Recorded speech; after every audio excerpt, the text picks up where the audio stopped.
Hey, what's up? Seventine here, taking a look at the recent controversy over the business model behind Blizzard's next AAA release, Overwatch.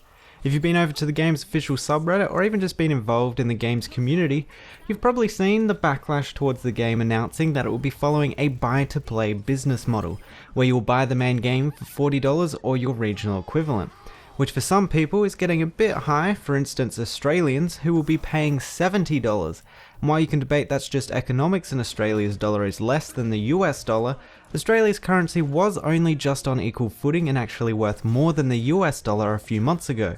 However, when the currency dropped in value, Australia's wages didn't go up, so they end up paying a lot more for the same product. But that's more of an economical issue rather than a gaming issue, so back to the game. The purchase price of the game will offer you the 21 characters available at release, along with all the maps currently available at release. Why am I saying currently available at release for? Well, during the Blizzard convention this weekend, it was made very apparent that they didn't want to talk about the game's future, nor any of the content planned for its future.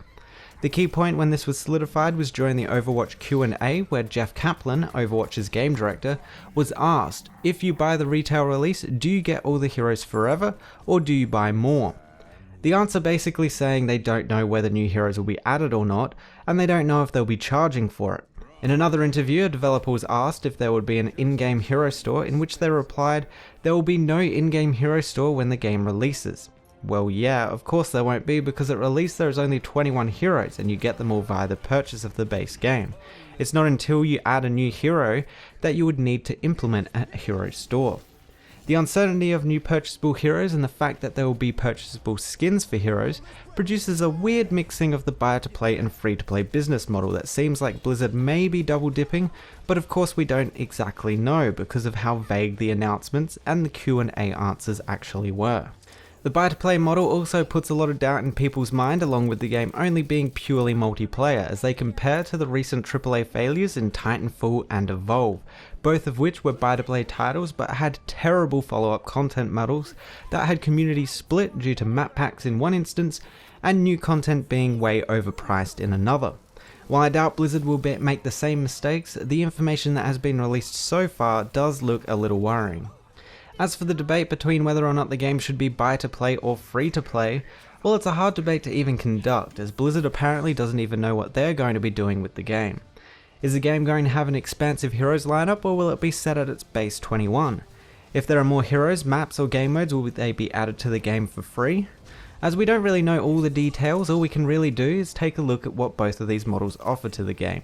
Starting off with the buy-to-play model giving you every currently available hero, there is no grinding or heroes or imbalance, with players only having 5 or so of the heroes actually unlocked.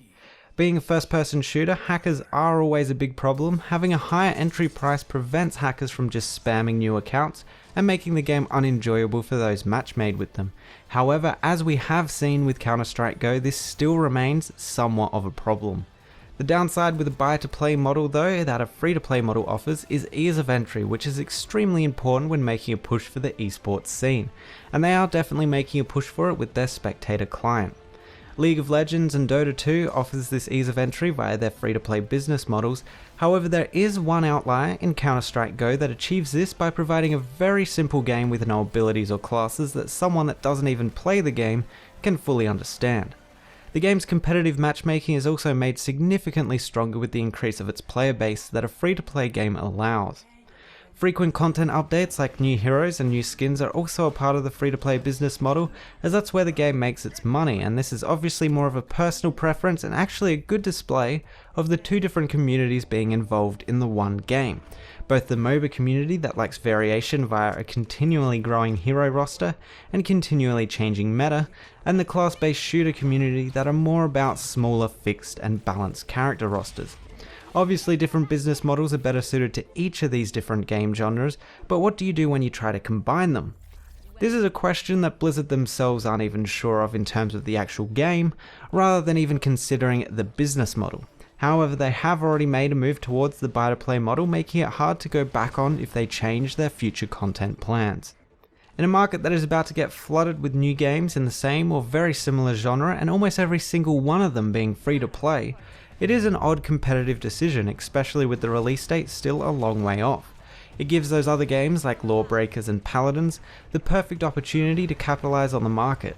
Whereas if Overwatch were also to release as a free-to-play title, it probably would have become the leading game in the genre. So being buy-to-play, what can we expect from the game that the buy-to-play model enforces? Well, for the hero roster, there are a couple of ways this could go. One is that there are no more heroes added to the game. It sticks with its 21 hero lineup. Another is that they offer hero packs every couple of months, similarly to how Evolve attempted to do it. However, then your idea of having every hero available to everyone for balance kinda goes out the window. Lastly, and most unlikely, is that they offer new heroes for free. With no real monetary incentive to do this, it is, as I said, highly unlikely to happen. Unless, of course, skin sales really take off, which then just brings it back to why isn't the game just free to play at that point, with a $40 or so option to unlock every character like Smite offers. Anyway, that's basically where Overwatch is at the moment. Ultimately, a bunch of confusion and misinformation from both Blizzard and the community, made even worse due to the two different communities and their expectations of the game colliding. I'll leave you guys with this though: do not pre-order Overwatch until Blizzard reveals what exactly the game is going to do after release.